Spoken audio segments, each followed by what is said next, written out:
Allah.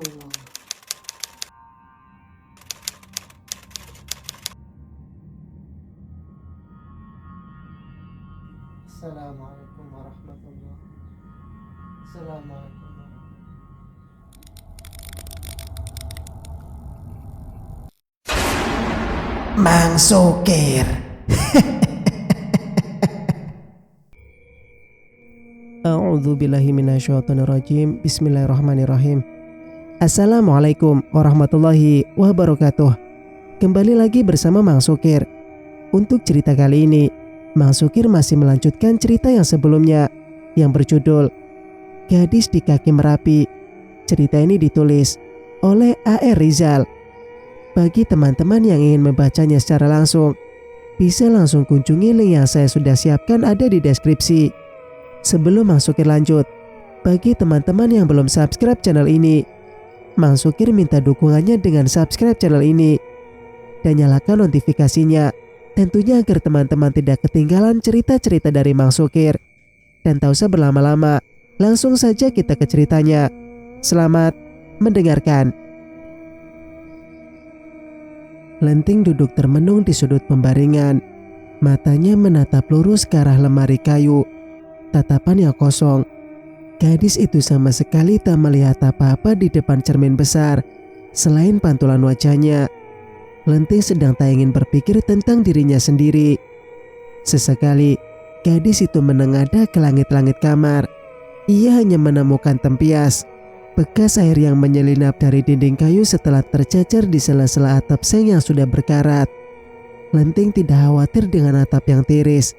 Gadis itu sedang memikirkan tentang apa yang hendak dipakainya nanti malam.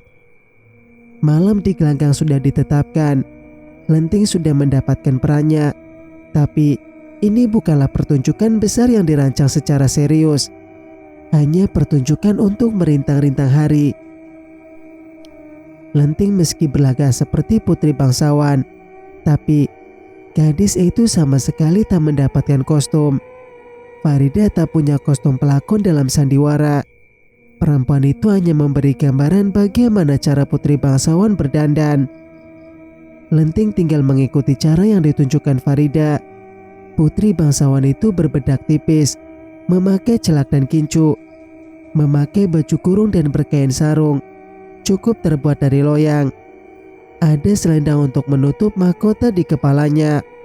Lenting sama sekali tak punya semua itu. Lenting hendak bertanya kepada Halimah. Barangkali perempuan tua itu masih menyimpan pakaiannya ketika masih gadis dahulu.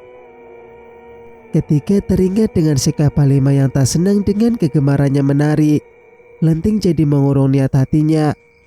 Perempuan tua itu memang tak melarang untuk tampil di gelanggang. Akan tetapi, Halimah akan terus berusaha untuk mempengaruhi Lenting supaya gadis itu patah semangatnya.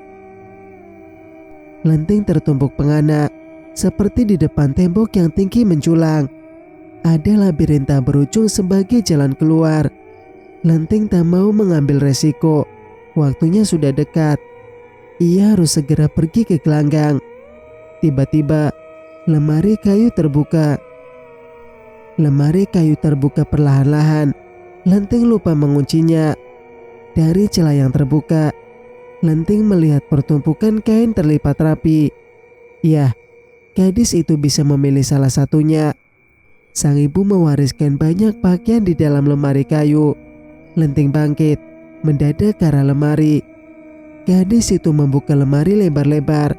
Dengan begitu, ia bisa leluasa memilih pakaian yang ada di dalamnya. Apa yang dibutuhkan Lenting ada di sana. Ia mengambil baju kurung berwarna hitam dalam lipatan kain. Baju kurung dengan warna hitam mengkilat, dengan renda-renda yang disulam benang emas di pinggir-pinggirnya. Tampak mewah sekali. Untuk bawahan, Lenting mengambil kain batik bermotif bunga kecubung. Ada pula selendang panjang berwarna merah hati yang bersulamkan benang putih bermotif bunga melati. Lenting mencoba pakaian yang sudah dipilih. Gadis itu tak perlu risau dengan ukuran. Pasti muat dengan tubuhnya. Seperti yang pernah dikatakan Halimah, tubuh ibunya seukuran dengan Lenting. Bahkan, tubuh perempuan itu tak pernah berubah kendati telah melahirkan seorang bayi perempuan. benar-benar awet. Baju kurung dipakai, kain sarung dikenakan, Lenting memasangkan selendang panjang di kepala. Gadis itu kemudian memperhatikan dirinya di depan cermin. Cantik sekali, persis seperti pengantin. Tinggal mencari teman duduk di pelaminan saja. Tak sengaja, Lenting menggoda dirinya sendiri. Sudah petang, gadis itu mesti bersiap-siap menuju ke gelanggang. Lenting menyelesaikan riasannya. Ia kemudian melangkah meninggalkan kamar. Gadis itu berjalan mengendap-endap ke ruang belakang. Lenting tak ingin Halimah memergokinya. Perempuan tua itu mungkin tak akan menghadang, tapi dengan segala akal bulusnya, Halimah akan berusaha menghalangi Lenting keluar dari rumah kayu. Perempuan tua itu akan melancarkan jurus keramatnya, yaitu memberi segala macam perintah. Sesampainya di jenjang belakang, Lenting melompat. Ia ingin segera sampai di pekarangan. Dari pekarangan belakang, gadis itu berjalan ke pekarangan. Di pekarangan samping, Lenting berharap menemukan Muiz di sana. Pemuda tanggung itu bisa mengantarkannya dengan motor tua ke gelanggang. Semuanya tampak berjalan dengan baik. Lenting merasa senang dengan rencana yang dibuatnya. Gadis itu menghela nafas dalam-dalam. Segala rasa yang menyesak dada seperti tumpah di tanah pekarangan yang luas. Lenting salah. 5 langkah mendekati gudang kayu. Sebuah suara tiba-tiba mengejutkannya. Suara jendela dibuka. Seseorang di balik jendela memergoki. Lenting berhenti seketika. Gadis itu berdiri mematung di pekarangan samping. Sekilas menoleh, Lenting melihat Halimah memandang dengan tatapan bimbang. Perempuan tua itu melihat sesosok yang tak asing di pekarangan samping. Sosok itu tampak samar-samar. Mata yang mulai rabun, ditambah cahaya petang yang mulai meredup membuat Halimah tak bisa melihat dengan sempurna. Ia melihat sosok di pekarangan seperti bayang-bayang. Lenting. Halimah seperti melihat menantunya yang sudah lama berpulang. Darah perempuan tua itu tersirat. Ia bergegas menarik daun jendela. Jendela kembali ditutup rapat-rapat. Di dalam hati, Halimah mengutuk diri sendiri. Ia salah telah membiarkan pikirannya melayang-layang di waktu petang. Pikiran yang melayang-layang bisa mengundang sesuatu yang buruk. Hal-hal buruk banyak tampak di waktu petang. Tak ada hal yang lebih buruk selain melihat orang yang sudah mati. Singkat cerita, Rinai turun menjelang maghrib. Cuma sebentar, hanya untuk melembabkan tanah yang berdebu. Sepertinya itu bukan rintik sembarangan. Pawang yang membuatnya. Hal itu agar orang-orang merasa nyaman beramai-ramai di gelanggang. Orang-orang sudah berkumpul di tanah lapang. Tua, kecil, dewasa, tak memandang usia. Laki-laki perempuan, sama saja. Orang terpandang orang biasa. Tak bersebut nama. Pesta kampung itu untuk semua orang. Selepas Isya, kabut tipis turun dari pinggang gunung. Laki-laki mengencangkan lilitan kain sarung di leher mereka. Beberapa di antaranya mengeluarkan sebo yang mulai disimpan di kantong celana. Sebo dipakai untuk menghangatkan kepala. Perempuan-perempuan memakai jaket tebal. Beberapa di antaranya memilih mengenakan pakaian berlapis-lapis. Daster ditimpa kemeja, ditimpa pula baju kurung. Mereka tetap bersemangat menonton pertunjukan. Seorang laki-laki muda memanjat tiang bambu yang dipanjang di sudut tanah lapang. Laki-laki muda itu memperbaiki arah pancaran lampu pijar. Lampu diarahkan ke tengah lapangan. Itu berarti pertunjukan segera dimulai. Gendang ditabuh, talempong dipukul. Munir menjadi salah satu pemain musik. Laki-laki itu sangat lihai memainkan talempong. Pansi ditiup, terdengar suara mendayu-dayu membelah malam. Orang-orang mulai terbawa suasana. Mereka seperti berada di dalam cerita. Di antara cahaya remang-remang, beberapa laki-laki bercelana gelombang berjalan di dalam barisan. Mereka memukul-mukul tepi celana yang menjulur ke tengah. Pukulan itu menciptakan suara-suara menggelepak yang berpadu dengan rentak kaki. Seorang laki-laki di tengah barisan memberi aba-aba dengan teriakan.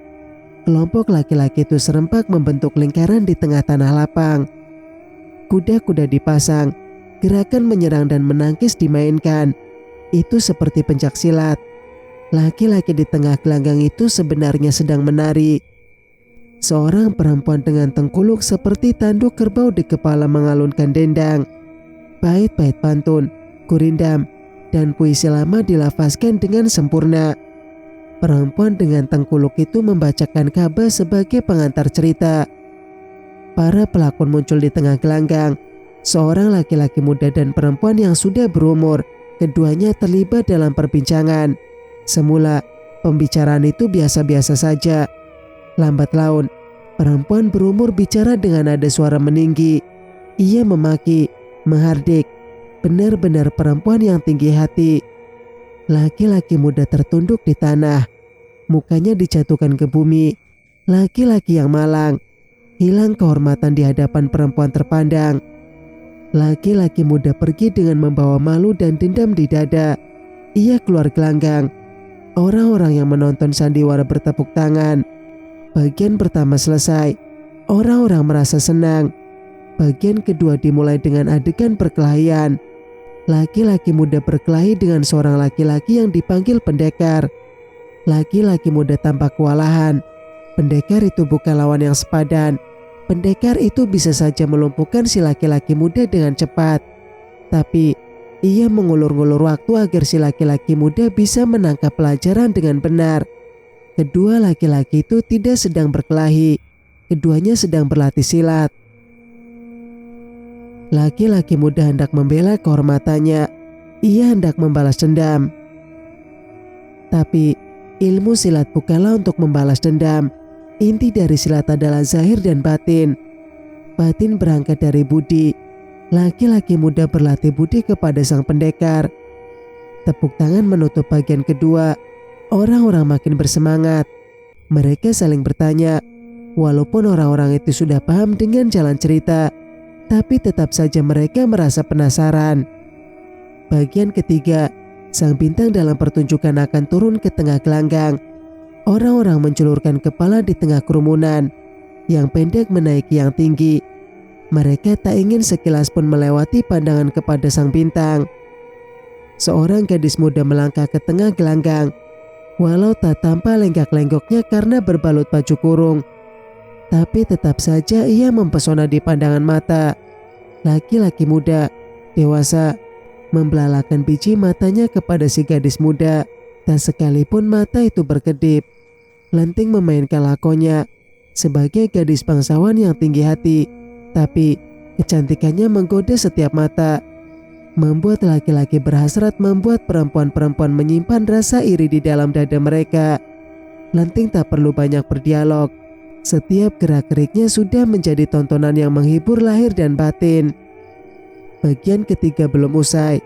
Tapi di tepi gelanggang sudah ada yang berteriak histeris. Bukan teriakan untuk idola. Suti menjerit histeris seperti orang kesurupan. Perempuan! Perempuan itu datang! Suti tiba-tiba kejang-kejang. Perempuan itu kemudian pingsan. Tak seharusnya penonton itu menonton Randai. Mentalnya sangat lemah. Mudah terpengaruh dan bergejolak, pastilah alur cerita telah merasuki Suti. Perempuan itu seperti tersapa makhluk halus. Orang-orang di tepi gelanggang terpaksa menggotong Suti. Perempuan itu dibawa ke tempat yang lebih lapang. Beberapa yang mencoba membuatnya siuman. Beberapa orang yang tanpa berilmu membacakan campi-campi untuk perempuan itu. Suti tersentak dari pingsan. Perempuan itu tampak belum sadar sepenuhnya. Tatapannya kosong. Raut wajahnya dipenuhi rasa takut yang tak beralasan. Perempuan! Perempuan itu!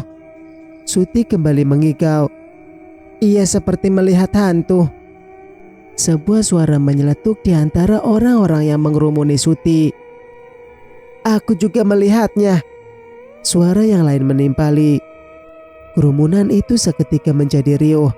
Orang-orang saling bertanya, saling menyaksikan. dan saling membenarkan penglihatan mereka. Muncullah Farida ada dalam kerumunan itu. Dia seperti itu juga ketika memanen bawang di ladang ibuku. Tak aneh kelakuannya. Farida mencoba menepis prasangka-prasangka tak masuk akal yang berseliweran di kerumunan. Orang-orang di kerumunan terpengaruh dengan perkataan Farida. Tentu saja, orang-orang lebih percaya kepada guru kesenian itu. Satu persatu, orang-orang menjauh dari kerumunan. Mereka menjauh sambil memaki dalam hati dan memasang wajah menggerutu. Teriakan Suti telah mengacaukan pertunjukan. Pertunjukan terhenti di tengah jalan. Tamburin yang membuat keputusan. Laki-laki yang menjadi penghulu itu merasa malu kepada dirinya sendiri. Hal itu karena Lenting. Kamu tampil bagus sekali. Farida mencoba menghibur Lenting. Ia tak menyalahkan gadis itu. Tak pantas menimpakan masa lalu kepada Lenting. Gadis itu sama sekali tak tahu apa-apa. Tapi Lenting menyalahkan dirinya atas kejadian di gelanggang. Gadis itu menjadi tak berani pulang ke rumah kayu. Pastilah Halimah sudah mendapat kabar selentingan. Aku tidur di sini saja.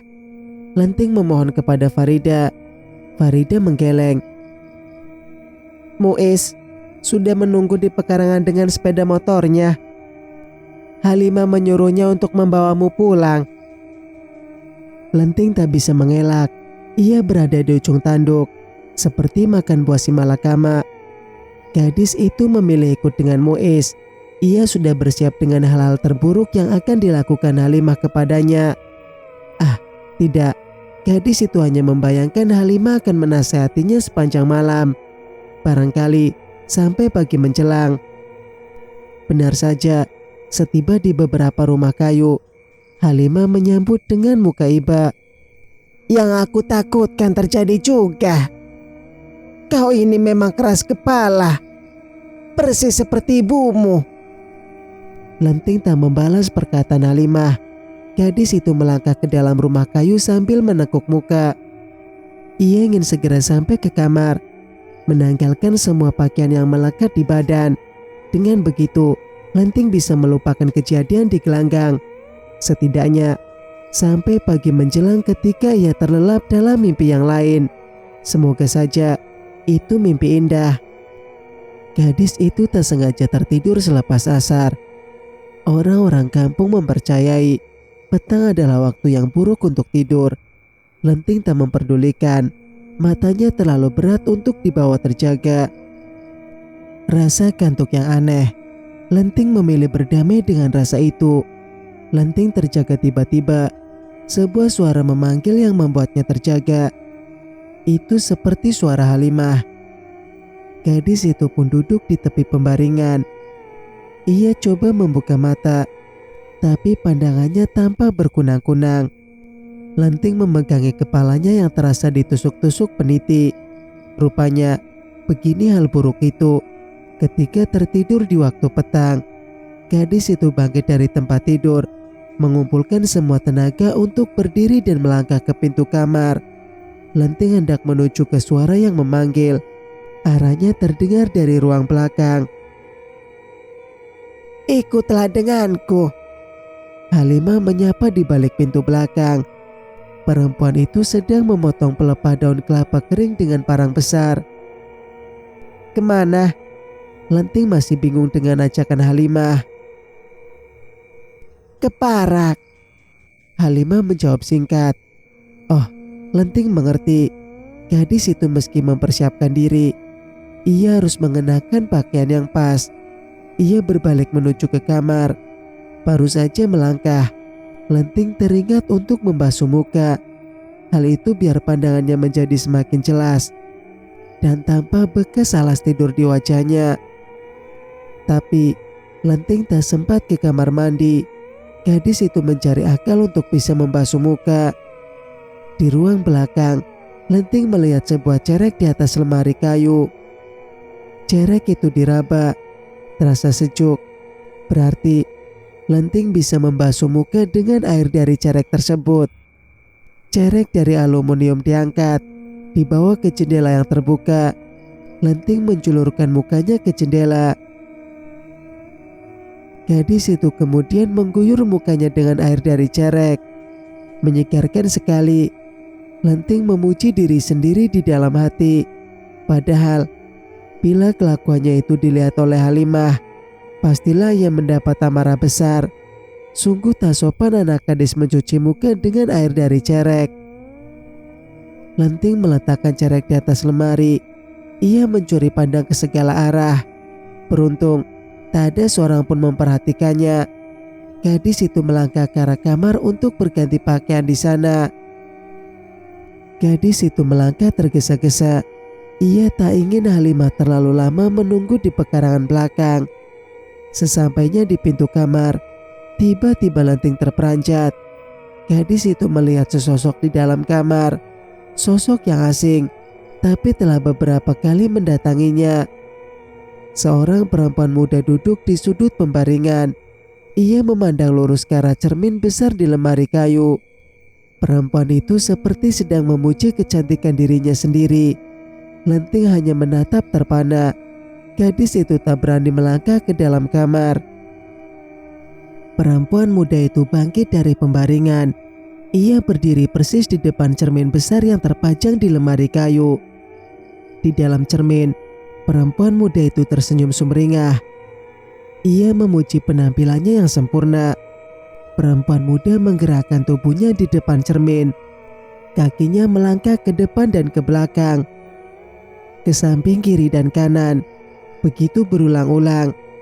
Kedua tangannya memegang ujung selendang berwarna merah yang terselip di pinggangnya. Jari jemarinya melentik membentuk gerakan tari. Ya, perempuan di depan cermin itu adalah penari. Lenting terperanjat. Ia kembali melihat perempuan penari itu. Tak sengaja, gadis itu beresut ke belakang. Langkah kakinya menciptakan suara berdiri di lantai kayu. Gadis itu tertangkap basah. Perempuan muda di depan cermin memergokinya. Perempuan itu menggerakkan leher, menatap ke arah Lenting. Bukan tatapan yang biasa. Perempuan itu menatap dengan wajah yang menakutkan. Wajah yang pucat pasi. Ada tetesan darah di kelopak matanya. Menyeramkan. Tak sengaja, Lenting terpental ke arah belakang. Tubuh gadis itu terhempas ke lantai kayu. Hal itu menciptakan suara yang mengagetkan. "Kau kenapa?" Tiba-tiba Halimah muncul dengan tatapan heran. Perempuan tua itu memelototi Lenting yang sedang tergeletak di lantai. Lenting menatap heran. Ia tak bisa langsung menjawab pertanyaan Halimah. Gadis itu mencoba menjulurkan pandangannya ke dalam kamar. Di dalam kamar, ia tak melihat apa-apa. Perempuan muda di depan cermin hilang begitu saja. "Kakiku tersandung tadi. Pasti karena berjalan tergesa-gesa." Lenting mencoba menyembunyikan apa yang baru saja dilihatnya. Halimah menelan napas panjang. Perempuan tua itu sudah paham dengan kecerobohan gadis muda. "Lain kali, jangan tertidur di waktu petang. Beginilah jadinya." Halimah mengingatkan Lenting. Lenting mengangguk. Ia mengiyakan apa yang dikatakan Halimah. Tapi sebenarnya Lenting tak mengerti apa maksud perkataan perempuan tua itu. Lenting bergegas bangkit. Ia harus mengikuti Halimah yang hendak ke Parak. Gadis itu tak lagi memikirkan apa yang dikenakannya. Singkat cerita, Muiz menurunkan kelapa tua di pekarangan belakang. Entah angin apa yang membuat pemuda tanggung itu menjadi ringan tangan. Ia mengerjakan sesuatu tanpa Halimah menyuruhnya. Barangkali Muiz sudah belajar bagaimana memikul beban sebagai anak laki-laki. Halimah sudah punya rencana dengan kelapa-kelapa tua itu. Ia hendak membuat gulai ikan, gulai ayam atau cempedak. Itu terlalu biasa. Halimah hendak membuat gulai rebung. Sudah beberapa hari ini musim penghujan. Rebung tumbuh dengan sempurna. Kalau beruntung, Halimah juga bisa mendapatkan cendawan. Perempuan tua itu mengajak Lenting mencari rebung. rebung tumbuh liar di rumpun bambu. Tapi jika diolah menjadi makanan, rebung berubah jadi hidangan para bangsawan. Halimah ingin meninggikan sedikit seleranya. Halimah bergegas ke parak di belakang rumah. Tak jauh, tapi perjalanan ke sana cukup menguras tenaga. Ada jalan mendaki, jalan tanah. Selepas hujan, jalan itu menjadi berlumpur dan licin. Halimah sudah terbiasa dengan jalanan kampung. Hanya Lenting yang tanpa kepayahan mengikuti perempuan tua itu dari belakang. Ada beberapa rumpun bambu di tanah lereng. Bambu-bambu itu nampak terawat dengan baik. Tak ada semak belukar. Bambu-bambu tumbuh dengan sempurna. Lenting menjadi gamang ketika hendak mengambil rebung di sana. "Bukankah ini punya orang?" Lenting bertanya kepada Halimah. "Ini tanah kaum. Siapa saja boleh bertanam dan mengambil apa yang tumbuh di atas tanah ini. Tapi kau tak bisa menjualnya." Halimah meyakinkan Lenting dengan penjelasannya. Lenting mengangguk. Gadis itu takkan mengambil rebung. Ia tak tahu bagaimana caranya mengambil rebung. Lenting hanya akan menemani Halimah saja, melihat-lihat apa yang dilakukan perempuan tua itu. Halimah mencari-cari di rumpun bambu. Perempuan tua itu menemukan rebung. Halimah menyiki tunas yang tumbuh di atas tanah. Ia mengurungkan niat untuk menebaskan parang besar. Tunas itu sudah menjadi anak bambu. Tak enak lagi rebungnya. Halimah menemukan tunas yang lain. Tunas itu tampak muda. Bagus sekali rebungnya. Tapi tunas itu tumbuh berjarak dari rumpun bambu. Ia akan menjadi induk yang sempurna untuk menghasilkan rumpun bambu yang baru. Sekali lagi, Halimah tak jadi mengambil rebung itu. Perempuan tua itu mencari-cari di antara himpitan batang bambu. Halimah tampak kepayahan sekali untuk membawa tubuhnya melewati celah di antara batang bambu. Lenting memandang heran kepada Halimah. Di dalam hati, gadis itu bertanya-tanya, entah mengapa Halimah membuat rumit urusan hidupnya. "Ambilkan karung itu." Halimah memanggil Lenting. Ia meminta Lenting menyodorkan karung goni yang dibawa dari rumah. Perempuan tua itu mendapatkan sebuah rebung. "Lemparkan saja." Lenting menjawab panggilan Halimah. Ia ingin perempuan tua itu melemparkan rebung yang dipanen ke arahnya. Dengan begitu, Lenting bisa dengan mudah memungut dan memasukkannya ke dalam karung goni. Halimah berpindah ke rumpun bambu yang lain. Lenting sama sekali tak berminat mengikuti perempuan tua itu. Lenting memilih duduk menunggu di bawah rimbunnya daun bambu. Cukup lama Lenting menunggu. Sepertinya Halimah kesulitan menemukan rebung yang lain. Lenting tak menghiraukan perempuan tua itu. Ia memilih menikmati semilir angin di bawah rumpun bambu. Semilir angin yang menerpa wajah benar-benar melenakan. Tak sengaja, gadis itu larut dalam lamunan. Gadis itu terlelap sekejap. Tiba-tiba, ia terbangun seketika. Suara-suara di rumpun bambu mengusik Lenting. Gadis itu menoleh ke belakang, kemudian memperhatikan sekelilingnya. Lenting merasakan suasana yang berbeda. Cahaya langit mulai meredup. Pantulan cahaya yang buram menciptakan remang-remang di rumpun bambu. Remang-remang yang dibalut hening dan sama sekali tak ada hembusan angin. Benar-benar suasana yang menegakkan bulu kuduk. Terdengar bunyi talempong. Lenting terkejut. Gadis itu mencari-cari datangnya suara, tapi tak ditemukannya. Suara itu seperti jatuh dari langit, menikam ngeri di dalam ulu hati. Denting talempong semakin keras. Suara itu seperti sengaja mendekat ke arah Lenting. Gadis itu tersudut di tanah. Hendak beringsut ke belakang tak bisa. Pundaknya terhadang batang bambu. Suara talempong terus menggema, membentuk irama yang menghibur gendang telinga. Irama itu mengikuti lentik jemari-jemari sang penari. Dari balik rumpun bambu, seorang perempuan muda muncul. Ia melenggak-lenggok di bawah rumpun bambu. Ia perempuan penari. Lenting memalingkan wajah. Ia tak ingin melihat tatapan perempuan penari itu. Tatapan yang menakutkan. Lenting mencoba memicingkan mata, berharap sosok perempuan penari itu hilang begitu saja. Tapi denting talempong terus menghantui dirinya.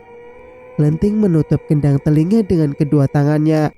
Gadis itu menjerit dalam hati untuk mengusir rasa takut yang menyergap dirinya.